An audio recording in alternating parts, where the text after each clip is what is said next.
কখনো এমন কোনো সিনেমা দেখেছো যেখানে নায়ককেই জীবন্ত নরবলি দেওয়ার জন্য হাজার হাজার মানুষের সামনে মন্দিরের চূড়ায় তুলে নেওয়া হয়, গর্ভবতী স্ত্রীকে গভীর এক কুয়ায় মৃত্যুর মুখে ফেলে রাখা হয়, নিজের বাবাকে চোখের সামনেই নির্মমভাবে হত্যা হতে দেখতে হয়, তারপরও সে হার মানে না, বরং নিজের বুদ্ধি, সাহস আর নিজের চেনা জঙ্গলকে অস্ত্র বানিয়ে একে একে শিকার করতে শুরু করে সেই রক্তপিপাসু মানুষগুলোকেই, যারা একসময় তাকে শিকার ভেবেছিল। বন্ধুরা, আজ আমরা দেখতে চলেছি ইতিহাসের সেরা সার্ভাইভাল অ্যাকশন সিনেমা অ্যাপোক্যালিপ্টো এর অবিশ্বাস্য গল্প। বিশ্বাস করো, এই পুরো এক্সপ্লেনেশন জুড়ে এমন সব রোমাঞ্চকর, টানটান আর শ্বাসরুদ্ধকর মুহূর্ত অপেক্ষা করছে যা তোমাদের এক সেকেন্ডের জন্যও স্কিপ করতে দেবে না। তাই ভিডিওটি শেষ পর্যন্ত অবশ্যই দেখবে। আর যদি এমন সব দুর্দান্ত মুভির এক্সপ্লেনেশন নিয়মিত পেতে চাও, তাহলে এখনই আমাদের চ্যানেলটি সাবস্ক্রাইব করে পাশে থাকা বেল আইকনটি অন করে রাখো। তাহলে চলো আর দেরি না করে শুরু করা যাক আজকের অসাধারণ সিনেমা অ্যাপোক্যালিপ্টো এর গল্প।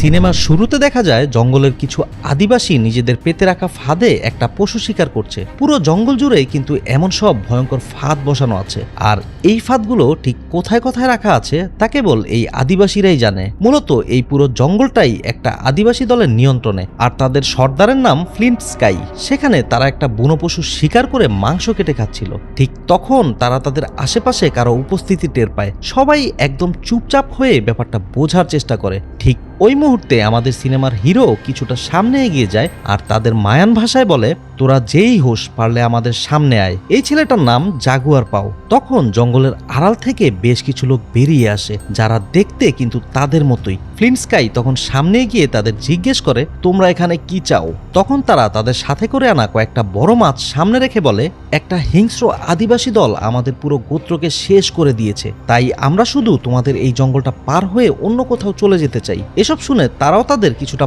মাংস তুলে দেয়, আর ফ্লিন্ট স্কাই তাদের জঙ্গল পার হওয়ার অনুমতি দেয়। কিন্তু জাগুয়ার পাও বুঝতে পারছিল এদের সাথে মারাত্মক কিছু একটা ঘটেছে। সে ব্যাপারটা জানতে এগিয়ে যেতে চাইলে ফ্লিন্ট স্কাই তাকে আটকে দেয়। ওই দলটি যখন জঙ্গল পেরিয়ে চলে যাচ্ছিল, তখন দেখা যায় ওদের প্রত্যেককে খুব বীভৎসভাবে রক্তাক্ত করে মারা হয়েছে। যাই হোক, সেদিন শিকার শেষে তারা নিজেদের ডেরায় ফিরে আসে। এরপর আমরা জাগুয়ার পাওয়ের ফ্যামিলিকে দেখতে পাই, যেখানে সে তার অন্তঃসত্ত্বা স্ত্রী সেভেন আর একমাত্র ছেলেকে নিয়ে বেশ আনন্দেই দিন পার করছিল। তো সেদিন রাতে জাগুয়ার পাও কোনোভাবেই ঘুমাতে পারছিল না, কারণ ওই আদিবাসীদের বিষয়টা তার মাথায় ঘুরছিল। সেই স্পষ্ট টের পাচ্ছিল বড় কোনো বিপদ হয়তো তাদের দিকে ধেয়ে আসছে। তো ঘুমের ঘোরেই জাগুয়ার পাও একটা দুঃস্বপ্ন দেখে। ওই ছেলেটা, মানে যে তাদের কাছে জঙ্গল পার হওয়ার অনুমতি চেয়েছিল, সে তার সামনে দাঁড়িয়ে নিজের পেট চিরে হৃৎপিণ্ডটা বের করে এনেছে, আর জাগুয়ারকে বলছে, যদি প্রাণ বাঁচাতে চাও তবে সবাই এখান থেকে পালিয়ে যাও। এই ভয়ানক স্বপ্নটা দেখে তার ঘুম ভেঙে যায় এবং সে খেয়াল করে ততক্ষণে সকাল হয়ে গেছে। ঠিক তখনই দেখা যায় একদল হিংস্র আদিবাসী তাদের পুরো গ্রামে হামলা চালাচ্ছে।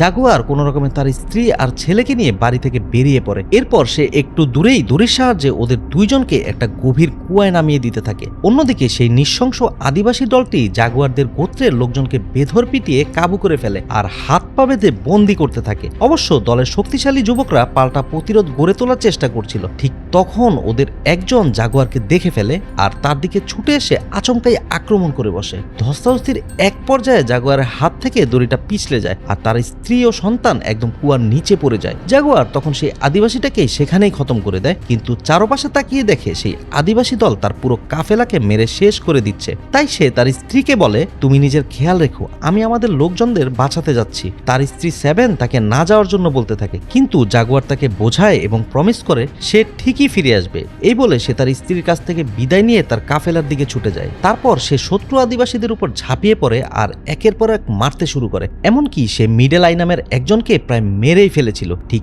তখন ওই আদিবাসী দলের সর্দার এসে পেছন থেকে জাগুয়ারের গলায় একটা দড়ি এমন ভাবে পেঁচিয়ে ধরে যে জাগুয়ারের তখন আর কিছুই করার ছিল না, এবং অবশেষে সে তাদের হাতে বন্দী হয়। তখন মিডেল আই জাগুয়ারকে মেরে ফেলতে গেলে তাদের সর্দার মিডেল আইকে বলে, একে আমার জীবিত চাই। তাই সে জাগুয়ারকে তখন আর কিছুই করতে পারে না। ঠিক ওই মুহূর্তেই জাগুয়ার দেখতে পায় শত্রুরা ওদের গোত্রের প্রধান ফ্লিন্ট স্কাইকেও বন্দী করে ফেলেছে। ফেলেছে। জাগুয়ার তখন আর নিজের আবেগ ধরে না রাখতে পেরে বলে ফেলে, আমাকে মাফ করে দাও বাবা, আমি আমাদের কাফেলাকে রক্ষা করতে পারলাম না। তখনই আমরা জানতে পারি জাগুয়ার আর কেউ নয়, এই গোত্রপ্রধান ফ্লিনস্কাইয়েরই ছেলে, অর্থাৎ বাবার পর সেই হতো এই কাফেলার সর্দার। জাগুয়ারের এই কথা শুনে মিডেল আই বুঝে ফেলে ফ্লিনস্কাই হচ্ছে জাগুয়ারের বাবা, তাই সে তার সর্দারের কাছে জাগুয়ারের বাবাকে মারার অনুমতি চায়। সর্দার অনুমতি দিতেই সে জাগুয়ারের চোখের সামনেই তার বাবাকে গলা কেটে হত্যা করে নিজের রাগ মেটায়। জাগুয়ারের চোখের সামনেই তার বাবা সেখানেই মারা যায়। এরপর মিডেল আই জাগুয়ারের কাছে এসে বলে, সুযোগ পেলেই তোকেও এভাবে টুকরো টুকরো করব। এরপর শত্রুরা একে একে গ্রামের সবাইকে বন্দি করে ফেলে। এদিকে জাগুয়ার যখন বারবার কুয়োর দিকে তাকিয়ে তার স্ত্রী সন্তানের কথা ভাবছিল, তখন ডাকাত সর্দারের ছেলে লিফ বিষয়টা খেয়াল করে এবং সে ধীরে ধীরে কুয়োর দিকে এগিয়ে যায় এবং সেখানে একটা দড়ি দেখে বুঝে ফেলে ভেতরে নিশ্চয়ই কেউ আছে। তবে সে নিচে না নেমে দড়িটা উপর থেকেই কেটে দেয়, যাতে ভেতর থেকে কেউ আর উপরে উঠতে না পারে। পরের দৃশ্যে আমাদের দেখানো হয় ওই হিংস্র আদিবাসীরা সবাইকে বন্দি করে নিজেদের আস্তানার দিকে রওনা দিচ্ছে। ওরা গ্রাম ছেড়ে চলে যাওয়ার পর দেখা যায় পুরো এলাকা যেন শ্মশানে পরিণত হয়েছে। অন্যদিকে জাগুয়ারের গর্ভবতী স্ত্রী আর ছোট্ট ছেলেটা তখনও কুয়োর মধ্যেই আটকে আছে। যাই হোক, শত্রুরা যখন জাগুয়ারকে বন্দি করে নিয়ে যাচ্ছিল, তখন জাগুয়ার আগের দিনের সেই ছেলেটাকে দেখতে পায় যে ওদের পালিয়ে যেতে বলেছিল, অর্থাৎ এই ডাকাতরা ওদের দলটাকেও ধরে এনেছে। কিছুটা পথ যাওয়ার পর তীব্র পানি তৃষ্ণা আর অতিরিক্ত রক্তক্ষরণে বন্দীদের একজনের অবস্থা খুব খারাপ হয়ে যায়। কিন্তু এভাবেই নদী আর জঙ্গল পাড়ি দিয়ে পাহাড়ি পথ ধরে যাওয়ার সময় ওই আহত লোকটি পা পিছলে সোজা পাহাড়ের খাদে পড়ে যায়। এটা দেখে মিডেল আই হেসে হেসে বলে, ও যদি নিজে থেকেই উপরে উঠে আসতে পারে তবেই বাঁচবে, না হলে এখানেই মরবে। লোকটা অবশ্য নিজের শেষ শক্তিটুকু দিয়ে কোনো রকমে উপরে উঠে আসে, কিন্তু নিষ্ঠুর মিডেল আই তাকে আবার এক ধাক্কায় পাহাড় থেকে নিচে ফেলে দেয়। এরপর সে জাগুয়ারকে বলে, তোদেরকেও একে একে এভাবেই শেষ করব। সত্যি বলতে সর্দার যদি আটকে না রাখতো তবে মিডেল আই অনেক আগেই জাগুয়ারকে মেরে ফেলতো। এদিকে পাহাড় থেকে নিচে পড়ে যাওয়া লোকটার চিৎকার শুনে আদিবাসী সর্দার জিরো দেখে মিডেল আই ওদের একজনকে মেরে ফেলেছে, তাই সে মিডেল আইকে শেষবারের মতো সাবধান করে বলে তার অনুমতি ছাড়া যেন আর একটা বন্দীকেও না মারা হয়, আর দ্বিতীয়বার এমন ভুল করলে তাকেই কেটে টুকরো টুকরো করা হবে। বন্ধুরা, এখন মনে প্রশ্ন আসতেই পারে, ওরা এদেরকে এভাবে বন্দি করে কোথায় নিয়ে যাচ্ছে? আসলে এদের ধরে নিয়ে যাওয়া হচ্ছে জ্যান্ত গলা কেটে বলি দেওয়ার জন্য, যা ভিডিওর একটু পরেই তোমরা দেখতে পাবে। যাই হোক, এরপর তারা আবার সামনের দিকে হাঁটা শুরু করে। এরপর রাত নেমে এলে শত্রু আদিবাসীরা জঙ্গলের মধ্যে আশ্রয় নেয় রাত পার করার জন্য। আর এইদিকে জাগুয়ার দলের সবাই নিজেদের মধ্যে আলোচনা করতে থাকে তারা আদৌ বেঁচে ফিরতে পারবে কিনা। তখন দলের একজন বলে, এই আদিবাসীদের মনে দয়ামায়া বলতে কিচ্ছু নেই, ওরা আমাদের মেরেই ফেলবে। এ কথা শুনে জাগুয়ার আকাশের দিকে তাকিয়ে বিড়বিড় করে বলে, মুক্তি খুব কাছেই। পরদিন সকালে মাইলের পর মাইল হেঁটে ওরা অবশেষে ওই হিংস্র দলের শহরে এসে পৌঁছায়। এখানে দেখা যায় কেবল জাগুয়াররাই নয়, ওদের মতো আরো অসংখ্য বন্দীকে এখানে ধরে আনা হয়েছে এবং তাদের সবাইকে দিয়ে চুনাপাথর তোলার মতো কঠিন কাজ করানো হচ্ছে। তবে জাগুয়ারদের ওখানে না রেখে আরো সামনে নিয়ে যাওয়া হয়। কিছুটা দূর যাওয়ার পর ছেলেদের আলাদা করে গায়ে নীল রং মাখানো হয় আর মেয়েদের একদল দালালের কাছে বেচে দেওয়া হচ্ছে। সেখানে ওই আদিবাসীদের লিডার দালালকে বলে, এবার কিন্তু আমাদের ভালো দাম দিতে হবে, আর দরদাম মেটানোর দায়িত্ব তুলে দেয় তার ছেলে লিফের হাতে। এরপর মেয়েদের নিলামে তুলে চড়া দামে বিক্রি করে দেওয়া হয়, আর অন্যদিকে রং মাখানো ছেলেদের নিয়ে যাওয়া হয় শহরের মূল উপাসনালয়ের দিকে। সেখানে পৌঁছেই এক ভয়াবহ দৃশ্য চোখে পড়ে। চারপাশে অগণিত মানুষের মাথা কেটে ঝুলিয়ে রাখা হয়েছে, আর অসংখ্য হিংস্র মানুষ উন্মুখ হয়ে বসে আছে রক্তের জন্য, অর্থাৎ এবার তাদেরও বলি দেওয়া হবে। মূলত এই টেম্পেলের চূড়াতেই সবাইকে নরবলি দেওয়া হচ্ছিল। আর সেখানে দেখা যায় কিছু আদিবাসী মানুষ কাটা মাথার তাজা রক্ত নিজেদের সন্তানের কপালে মেখে আশীর্বাদ নিচ্ছে। আর এই টেম্পেলের উপরেই দেখা যায় এই শহরের রাজার পরিবারকে, যাদের হুকুমেই এই বলিদান হচ্ছে। তাদের বিশ্বাস এভাবে রক্ত ঢাললে ওদের দেবতা খুশি হবে এবং রাজ্য সব বিপদ থেকে মুক্ত থাকবে। টেম্পেলের উপরে একজন জল্লাদ আর তাদের প্রধান পুরোহিত প্রস্তুত হয়ে দাঁড়িয়ে আছে। জিরো তখন জাগরকে তুলে দেয় সেই জল্লাদের হাতে। এরপর রাজার নির্দেশে জল্লাদ প্রথম বন্দীকে ধরে এনে পাথরের বেদিতে চিৎ করে শুইয়ে মুহূর্তের মধ্যে তার বুক চিরে তাজা হৃৎপিণ্ডটা বের করে দেবতার উদ্দেশ্যে উৎসর্গ করে, আর এক কোপে গর্দান আলাদা করে সেই মাথা নিচে হিংস্র মানুষগুলোর দিকে গড়িয়ে দেয়। এভাবে একে একে কয়েকজনকে বলিতে চড়ানোর পর আসে জাগুয়ারের পালা। চোখের সামনেই এমন ভয়ঙ্কর দৃশ্য দেখার পরও তার চোখে মুখে কোনো ভয়ের ছাপ ছিল না। সে শুধু শেষবারের মতো তার গর্ভবতী স্ত্রী আর সন্তানের কথা মনে করতে থাকে। এরপর জল্লাদ যখনই জাগুয়ারকে বলি দিতে যাবে, ঠিক তখন সূর্যগ্রহণ শুরু হয়ে যায়। তা দেখে পুরোহিতরা সাথে সাথে বলি দেওয়া থামিয়ে দেয়। ওদের বিশ্বাস সূর্যগ্রহণ মানেই হলো তাদের দেবতা নর রক্ত পেয়ে খুশি খুশি হয়েছেন, তাই এই বছর আর কাউকে বলি দেওয়ার প্রয়োজন নেই। এরপর তারা জাগুয়ার সহ বাকিদের জীবন ভিক্ষা দেয় এবং জিরোকে নির্দেশ দেয় এদের শহরের বাইরে কোথাও ছেড়ে দিতে। কিন্তু সেই নিষ্ঠুর আদিবাসী সর্দার তাদের ছেড়ে না দিয়ে সোজা একটা খোলা মাঠে নিয়ে আসে। সেখানে সে সবার হাতের বাঁধন খুলে দিতে বলে। তারপর মিডেলাই সবাইকে বলে, তোরা যদি দৌড়ে এই মাঠটা পার হতে পারিস তবে তোদেরকে মুক্তি দেওয়া হবে। তবে সর্দার চালাকি করে মাঠের অপর প্রান্তে তার ছেলেকে পাঠিয়ে দেয়, যাতে দৌড়ে কেউ বেঁচে ফিরতে চাইলেও লিভ যেন তাকে ওখানে শেষ করে দেয়। এবার বন্দীদের মধ্যে প্রথমে দুইজনকে মাঠে ছেড়ে দেওয়া হয়। ওরা প্রাণ বাঁচাতে দৌড় শুরু করতেই পেছন থেকে তীর, ধারালো বল্লম আর নানান অস্ত্র ছুঁড়ে মারা হয়, আর এক নিমেষেই একে একে দুইজনই মাটিতে লুটিয়ে পড়ে মারা যায়। এটা দেখে জাগুয়ার বুঝে যায় এখান থেকে বাঁচার আসলে কোনো উপায় নেই। তবে এবার তার পালা আসতেই সে সোজা না দৌড়ে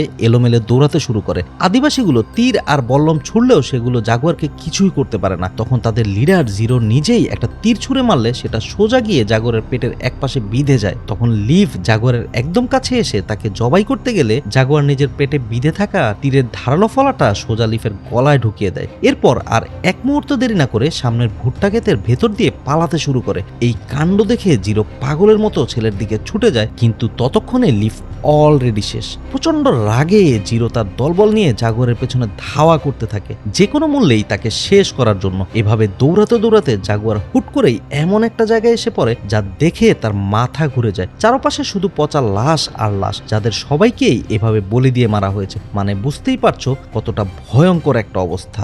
যাই হোক, জাগুয়ার লাশের স্তূপ থেকে কোনো রকমে উঠে আবার দৌড়াতে শুরু করে, আর পেছনে পেছনে জিরো তার দলবল নিয়ে তাড়া করতে থাকে। ঘন জঙ্গলের ভেতর ঢুকে জাগুয়ার একটা গাছের উপরে উঠে শুয়ে পড়ে, কেননা পেটের তীরের তীব্র ব্যথায় তার প্রচন্ড ব্লিডিং হচ্ছিল, আর এই কারণে সে দুর্বল হয়ে পড়ছিল। গাছ থেকে সেই রক্তের ফোঁটা গড়িয়ে নিচে পড়তে থাকে, এমনকি এক ফোঁটা রক্ত নিচে থাকা এক শত্রুর পিঠেও পড়ে। তবে ভাগ্যক্রমে ওরা বিষয়টা না বুঝেই জাগুয়ারকে খুঁজতে খুঁজতে সামনের দিকে এগিয়ে যায়। কিন্তু জাগুয়ার পেছনে তাকাতেই দেখে বিশাল এক অরিজিনাল জাগুয়ার ওত পেতে আছে তাকে আক্রমণ করার জন্য। তাই সে আবারও প্রাণ বাঁচাতে গাছ থেকে লাফ দিয়ে বনের ভেতর দৌড়াতে শুরু করে। এদিকে এই হিংস্র আদিবাসীরা সহযোদ্ধার পিঠে তাজা রক্ত দেখে বুঝে ফেলে জাগুয়ার নিশ্চয়ই কোনো গাছের উপর লুকিয়ে আছে, তাই তারা আবারও ওই দিকেই যাওয়া শুরু করে। এরপর তারা জাগুয়ারকে দেখে ফেললে তাকে ধরতে তার দিকে দৌড়াতে শুরু করে এবং তাদের একজন আসল জাগুয়ারের সামনে পড়ে যায়, আর সেই হিংস্র জাগুয়ার তার উপর ঝাঁপিয়ে পড়ে চোখের পলকেই তাকে সেখানেই খতম করে দেয়। তবে বাকি সদস্যরা বর্ষার বল্লম দিয়ে অবশেষে সেই জাগুয়ারটাকে সেখানেই মেরে ফেলে। এই সুযোগে জাগুয়ার আবারও সেখান থেকে পালিয়ে যায়। এরপর সর্দার জিরো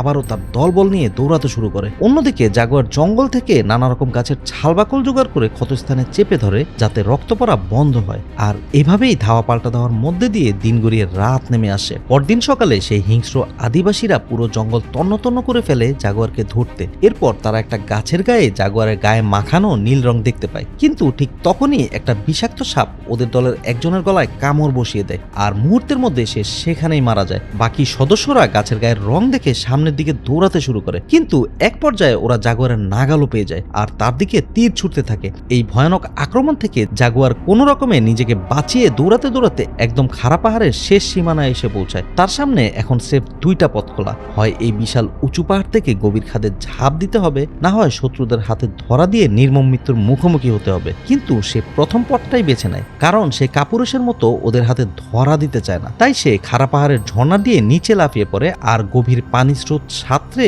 অবশেষে তীরে উঠে আসে। অন্যদিকে জিরোর দলও এতক্ষণে পাহাড়ের কিনারায় চলে আসে। তাদের দেখে জাগুয়ার বলে, যদি হিম্মত থাকে তবে নিচে নেমে আয়। আমি জাগুয়ার পাও, এটা আমার জঙ্গল, এখানে আমার দাদা শিকার করেছে, আমার বাবাও করেছে, আমিও করেছি, আর ভবিষ্যতে আমার ছেলেও করবে। তাই হিম্মত থাকলে নিচে নেমে আয়। জাগুয়ারের এমন কথা শুনে একজন তাদের সর্দারকে বলে, ওখানে গেলে আমাদের বিপদ হতে পারে। আর এই কথা বলা মাত্রই জিরো তার বুকে চাকু বসিয়ে দেয়। তারপর বাকিদের বলে, আমরা সবাই নিচে লাফ দেব, আর যে বিশ্বাসঘাতকতা করবে তার কপালেও এই পরিণতি জুটবে। এরপর তারা সবাই একে একে পাহাড় থেকে লাফ দিতে থাকে, আর নিচে থাকা পাথরের সাথে লেগে অনেকেই সেখানে মারা পড়ে। তবে যারা তখনও বেঁচে ছিল তারা উঠে আবার জাগুয়ারকে তাড়া করতে থাকে। এদিকে জাগুয়ার নিজের জঙ্গলে পা রাখতেই তার ভেতরে এক অদ্ভুত শক্তি জেগে ওঠে, কারণ এটা তো তার নিজের জঙ্গল, এখানকার প্রতিটা ইঞ্চি জায়গা তার চেনা। তাই সে একের পর এক ফাঁদ পাততে শুরু করে। প্রথমেই সে তার নিজের পুরো শরীরে কাদা মাখিয়ে নেয়, তারপর আস্ত একটা ভীমরুলের চাক ছুঁড়ে মারে ওই আদিবাসী দলের দিকে। সেখানে এই জঙ্গলি ভীমরুলের কামড়ে জিরোর দল দিকবিদিক হয়ে কোনো রকমের জীবন নিয়ে পালাতে শুরু করে। এবার জাগুয়ার কিছু বেলের কাটা তুলে আর একটা বিষাক্ত ব্যাঙ ধরে সেই কাটার মাথায় ব্যাঙের বিষ মাখিয়ে নেয়। এরপর শত্রুদের পথ পথ ভুলানোর জন্য কয়েকটা জায়গায় কাদা লাগিয়ে রাখে যেন তারা সেই কাদা দেখে ভুল দিকে যায়। তারপর সে ঘন ঝোপের আড়ালে ওত পেতে বসে গাছের পাতা মুড়িয়ে ফু দিয়ে মারার জন্য একটা নল তৈরি করে আর অপেক্ষা করতে থাকে ওদের আসার জন্য। শত্রুরা ঠিকই জাগুয়ারের পাতা ফাঁদে পা দেয়। কাদা মাখানো পথ দেখে তারা ভুল দিকে এগোতে শুরু করে আর অমনি জাগুয়ার ঝোপের আড়াল থেকে বিষাক্ত কাঁটাগুলো নলে ফু দিয়ে ওদের একজনকে টার্গেট করে। এদিকে জাগুয়ারের ছোড়া কাঁটাগুলোর বিষে সে মাটিতে পড়ে গেলে জাগুয়ার যখনই ওকে খতম করতে যাবে ঠিক তখন তার সামনে এসে দাঁড়ায় সেই পুরনো শত্রু মিডল আই, যে শুরু থেকে জাগুয়ারকে মারার জন্য পায়তারা করছিল। এবার দুইজনের দিকে দৌড়ে আসতে থাকে। তখন মিডল আই জাগুয়ারের মাথায় সজোরে আঘাত করে বসলে জাগুয়ার কোনো রকমে সেখান থেকে নিজেকে বাঁচিয়ে নেয় এবং নিচে পড়ে থাকা একটা কাটারি তুলে একবারই মারে মিডলের চাপা ব্রেক করে দেয়। এরপর আরো একবারই মেরে তার থোবরা উড়িয়ে মিডলের চাপটার এখানেই ক্লোজ করে দেয়। পরের দৃশ্যে আমাদের দেখানো হয় হঠাৎ বৃষ্টি শুরু হলে জাগুয়ারের তার স্ত্রী ও সন্তানের কথা মনে পড়ে যায়। ওরা সেই গভীর কূপে এখনো আটকে আছে, তাই সে দৌড়ে সেদিকে যেতে শুরু করে। আর এইদিকে দেখা যায় তুমুল বৃষ্টিতে কুয়াটা দ্রুত পানিতে ভরতে শুরু করছে। তার উপর আবার সেভেনের প্রসব ব্যথা শুরু হয়ে গেছে। ঠিক সেই মুহূর্তে জাগুয়ারও সেখানে চলে আসে আর সেভেন তাকে বলে আমাদের এখান থেকে বাঁচাও। কিন্তু ঠিক তখন জাগুয়ার দেখে সেই আদিবাসীরা তার দিকে দৌড়ে আসছে, তাই সে তার স্ত্রী সন্তানকে রক্ষায় ওদের নজর এড়াতে আবারও অন্যদিকে দৌড়ে পালিয়ে যায়। তবে তাদের দুইজন কুয়ার ভেতর সেভেনকে দেখতে পেলেও তারা জাগুয়ারের পেছনেই ধাওয়া করে। আর অন্যদিকে দৌড়াতে দৌড়াতে জাগুয়ার জিরোর একদম সামনে পড়ে যায় এবং জিরো সাথে সাথে জাগুয়ারের বুকে তীর মেরে দেয়। মারাত্মক এমন আঘাতের পরেও জাগুয়ার তার সমস্ত শক্তি দিয়ে উঠে দাঁড়ায় এবং জিরোকে বলে যদি হিম্মত থাকে তবে এসে আমার গলা কেটে দেখা। এই কথা শুনে জিরো তার তীর ফেলে ধারালো চাকু বের করে আর জাগুয়ারের দিকে দৌড়ে আসতে শুরু করলে ঠিক তখন তার পায়ে একটা অদৃশ্য দড়ি আটকে যায় আর অমনি আগে থেকেই পেতে রাখা একটা ফাঁদ সজোরে এসে জিরোর একদম বুক দিয়ে ঢুকে পিঠ দিয়ে বেরিয়ে যায়। এটা ছিল ঠিক সেই শিকারি ফাঁদটা যা দিয়ে সিনেমার শুরুতেই একটা শূকর শিকার করা হয়েছিল। আর এভাবেই অবশেষে জিরোর অধ্যায় এখানেই শেষ হয়ে যায়। এরপর বাকি দুইজনও সেখানে চলে আসে। তারা নিজেদের লিডারের এমন মর্মান্তিক পরিণতি দেখে ভয় পেলেও তারা জানে বাঁচতে হলে আগে জাগুয়ারকে খতম করতেই হবে, তাই ওরা আবারও জাগুয়ারের পিছু নেয়। অন্যদিকে ইতিমধ্যে সেই কুয়োটা কানায় কানায় পানিতে ভরে গেছে আর তীব্র ব্যথায় সেভেন একবারে নিস্তেজ হয়ে পড়েছে। তবে সে তার সমস্ত শক্তি দিয়ে একটা পাথরের উপরে উঠে দাঁড়ায় আর তার ছেলেকে কাঁধে বসিয়ে রাখে। এবার সে নিজেকে মানসিকভাবে প্রস্তুত করে সন্তান জন্ম দেওয়ার জন্য। আর এভাবেই এমন পরিস্থিতিতেই সে অমানসিক কষ্ট সহ্য করে পানির মধ্যে একটি ফুটফুটে বাচ্চার জন্ম দেয়। পুরো সিনেমার মধ্যে এই দৃশ্যটা ছিল সবচেয়ে সেন্সিটিভ। এদিকে জাগুয়ারকে তারা করতে করতে শত্রু দুইজন সহ তারা একদম সমুদ্রের পাড়ে এসে পড়ে, কিন্তু সেখানে তারা তিনজন এমন কিছু একটা দেখে যা দেখে তারা পুরো অবাক হয়ে যায়। আসলে ওটা ছিল ক্রিস্টোফার কলম্বাসের জাহাজ। কলম্বাস ইউরোপ থেকে তার বিশাল বহর নিয়ে বেরিয়েছিল নতুন কোনো মহাদেশের খোঁজে, কারণ তার বিশ্বাস ছিল ইউরোপ আর এশিয়ার বাইরেও পৃথিবীতে এমন কোনো ভূখণ্ড আছে যা পুরো বিশ্ব থেকে একদম বিচ্ছিন্ন আর সেখানে হয়তো মানুষেরও বসবাস আছে। এভাবেই হাজার হাজার মাইল প্রশান্ত আর আটলান্টিক মহাসাগর পাড়ি দিয়ে অবশেষে আমেরিকা এসে পৌঁছায়। সালটা ছিল 1992 12ই অক্টোবর। আর এভাবেই কলম্বাস আবিষ্কার করে আমেরিকা মহাদেশকে। জাহাজ থেকে ছোট্ট ছোট্ট ডিঙ্গি নৌকা নামিয়ে কলম্বাস ও তার সঙ্গীরা জাগুয়ার ও দুই আদিবাসীর দিকে এগোতে থাকে, কিন্তু জাগুয়ার ওখান থেকে সোজা তার স্ত্রী সেভেনের কাছে চলে আসে আর সেভেনের কাছে গিয়ে দেখে সেভেনের এক হাতে তার বড় ছেলে আর অন্য হাতে তার সদ্য জন্ম নেওয়া দুধের শিশু। এই দৃশ্যটার অনুভূতি ভাষায় ঠিক কিভাবে প্রকাশ করব তা আমার জানা নেই, কারণ দৃশ্যটা এতটাই গভীর যে কোনো বর্ণনা দিয়েই বোঝানো সম্ভব নয়। সিনেমার একদম শেষ মুহূর্তে সেভেন তার স্বামী জাগুয়ারকে জিজ্ঞেস করে আমরা কি ওদের সাথে চলে যাব, কিন্তু জাগুয়ার সরাসরি না করে দেয় এবং বলে এই জঙ্গল শুধু আমাদের আর আমার ছেলেরা এখানেই শিকার করে বাঁচবে। এই বলে তারা আবারও বনের ভেতর চলে যায়। এই সিনেমার চমৎকার গল্পটি তোমাদের কেমন লাগলো তা অবশ্যই কমেন্ট বক্সে জানাবে। খুব শীঘ্রই নতুন কোনো ভিডিও নিয়ে আবারও ফিরছি। ততদিনে সবাই ভালো থেকো, সুস্থ থেকো। আল্লাহ হাফিজ।